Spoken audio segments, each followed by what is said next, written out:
بسم الله الرحمن الرحيم.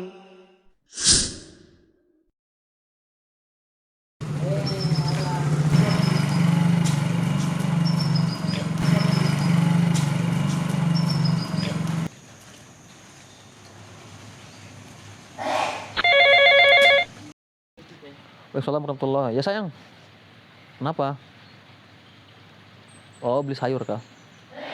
Sayur atau lauk nih? Oh. Buat besok kah puasa kita? Yakin bangun? Ya sudah Pak. Sebentar. Ana lagi ini juga mau sama Ustaz Khalil dulu ketemu.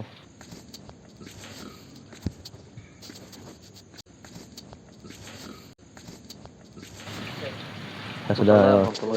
Assalamualaikum warahmatullahi wabarakatuh. Assalamualaikum. Ya Ustaz. Dari tadi? Ya, dari tadi Ustaz. Masya Allah, Afwan nih.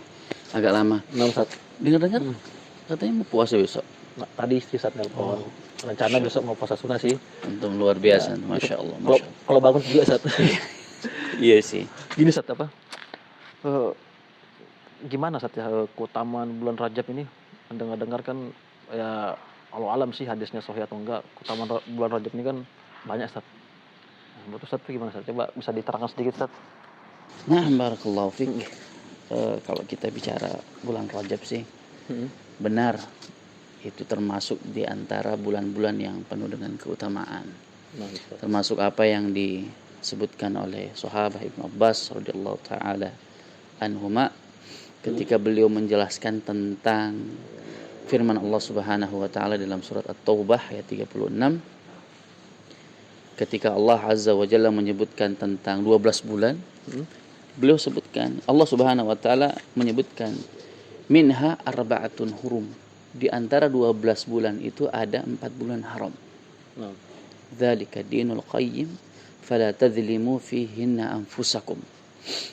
Kemudian Ibnu Abbas menyebutkan tentang keutamaan 4 bulan haram itu. Beliau sebutkan bahwa Allah jadikan 4 bulan haram ini sebagai bulan yang penuh dengan keagungan dan keutamaan. Fala tadzlimu fihinna anfusakum, maknanya adalah Allah akan lipat gandakan balasan kejahatan yang terjadi padanya. Sebaliknya juga amal soleh yang dilakukan pada bulan-bulan tersebut Allah lipat gandakan pula ganjaran-ganjarannya. Jadi ini merupakan dalil bahwa kita harus memaksimalkan bulan-bulan haram ini. Apa saja bulan haram teman ingat nggak? Rajab, Sya'ban. Oh salah sih. Antum. Disebutkan di dalam hadisnya Abi Bakar radhiyallahu taala an, Nabi sallallahu alaihi wasallam jelaskan yang dimaksud dengan 4 bulan haram itu adalah Dzulqa'dah. Dari Dzulqa'dah dulu. Ya, Dzulqa'dah. Ya, makanya saya sini murojaah. Habis itu Dzulhijjah, Muharram. Nah, ini 3 bulan yang berurutan. Kemudian Rajab. Ya, antara Jumada dan Sya'ban, ya, dia berdiri sendiri. 4 bulan itu kita diperintahkan untuk memperbanyak beramal soleh karena dilipat gandakan kebaikan, karena dosa yang terjadi padanya juga Allah lipat gandakan balasan-balasannya. Nah, jadi kalau secara umum ya memang kita harus memperbanyak amalan sih memang di bulan ini nih. Apalagi besok kita bisa puasa, alhamdulillah. Harus merutinkan banyak kebaikan. Gini Ustaz, bagaimana kalau sebagian kaum muslimin ini kan ada yang mengkhususkan puasa di bulan Rajab. Karena kan mengingat keutamaan-keutamaannya tadi. Nah, banyak memang orang yang menyemarakkan bulan ini dengan ibadah-ibadah tentunya ya. Itu adalah sebuah semangat yang kita harus apresiasi. Hanya saja ketika seseorang beribadah di bulan ini dengan alasan ada keutamaan khusus, nah ini yang harus sedikit dikoreksi. Karena kalau kita berbicara tentang ibadah, kita lihat kaidah para ulama terkait dengan ibadah. Wal aslu fil ibadah al-mana' wal hadar illa bidalil. Asal ibadah itu adalah ditahan, dicegah dan terlarang, tidak boleh dilakukan. Illa bidalil, kecuali datang dalil.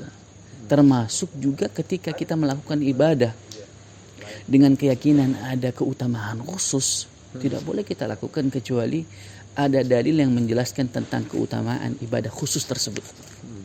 Atau misalkan puasa tertentu, puasa di hari-hari tertentu di bulan Rajab, kita tidak boleh melakukan hal tersebut kecuali jelas ada hadis yang sahih menjelaskan tentang keutamaan ibadah tersebut. Ya, kalau prinsip kita kan hadisnya Aisyah radhiyallahu taala anha, Rasulullah sallallahu alaihi wasallam menyebutkan mana amila amalan laisa alaihi amruna fahuwa raddun. Tertolak amalan yang tidak ada dalilnya, tidak ada landasan di dalam agama. Jadi mungkin seperti itulah. Kita tidak boleh meyakini sebuah amalan tertentu kecuali di sana ada dalilnya. Bahkan kalau misalkan kita melihat dari penjelasan para ulama seperti apa yang disebutkan di dalam kitab Tabyinil Ajab bima warada fi Syahr Rajab. Ini dinukilkan oleh Al-Hafidz Ibnu Hajar Al-Asqalani. Beliau menyebutkan bahwa tidak ada hujjah, tidak ada hadis-hadis yang sahih yang menunjukkan akan keutamaan atau kekhususan amal-amal tertentu di bulan Rajab. Ya, kita tahu bagaimana kapasitas beliau di dalam menelaah dan meneliti hadis-hadis Nabi sallallahu alaihi wasallam. Maka kita cukupkan hal-hal tersebut ya, agar kemudian kita tidak meyakini ada sebuah amalan khusus yang bisa kita lakukan di bulan Rajab ini, kecuali hanya anjuran secara umum agar kita memuliakan, mengagungkan bulan ini dengan cara menggalakkan semua kebaikan-kebaikan.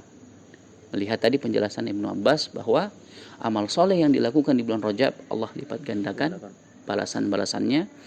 Kejelekan, kemaksiatan yang terjadi padanya juga Allah Subhanahu wa taala lipat gandakan balasan-balasannya. Mungkin seperti itulah ya, agar kita kemudian menjadi bahan koreksi, agar kita tidak membuang-buang energi, materi pada hal-hal yang tidak ada anjuran, tuntunan dari Nabi sallallahu alaihi wasallam. Kalau gitu gini saat gimana?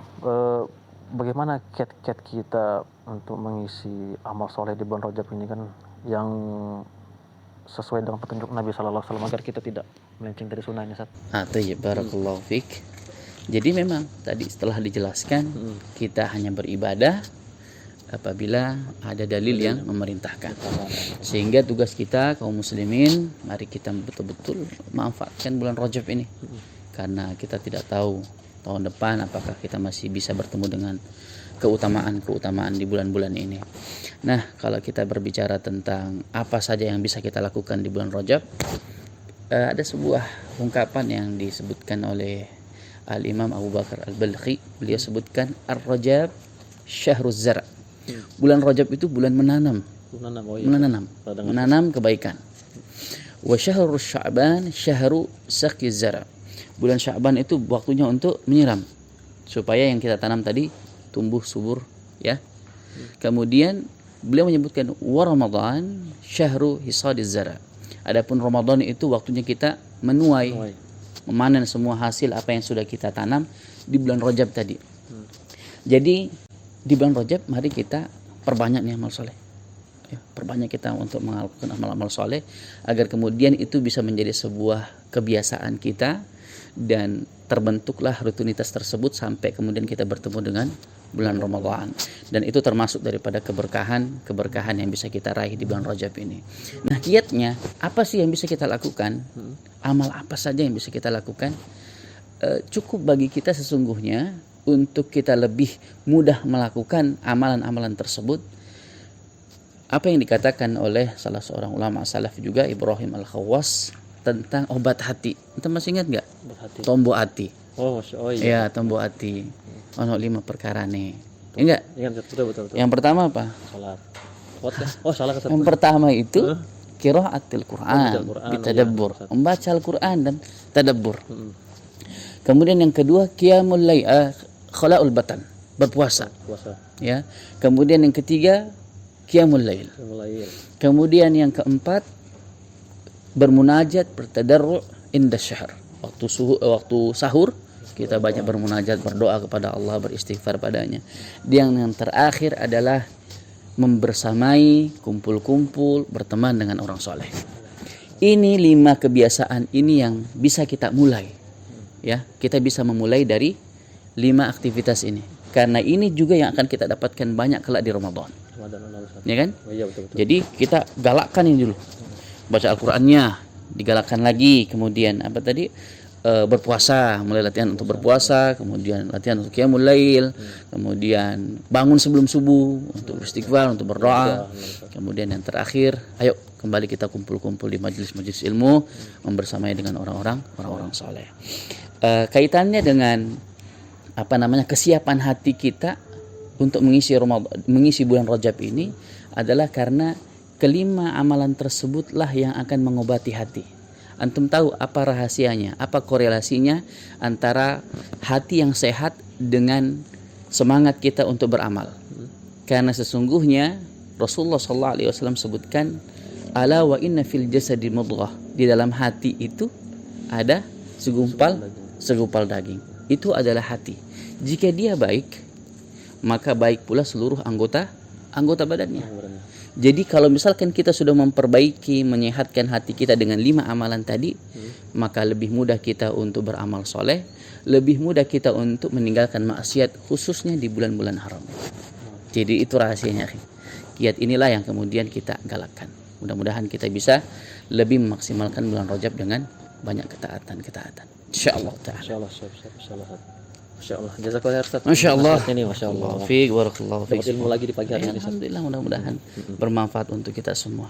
Nah, Ustaz. Oke lah, kita lanjut kayaknya agenda cari-cari sarapan dulu. Siap, Ustaz. Nasi kuning. Banyak nasi kuning. Siap, Sambil paling di ngopi. pojok-pojok sana itu. Siap. Oke ya? Siap.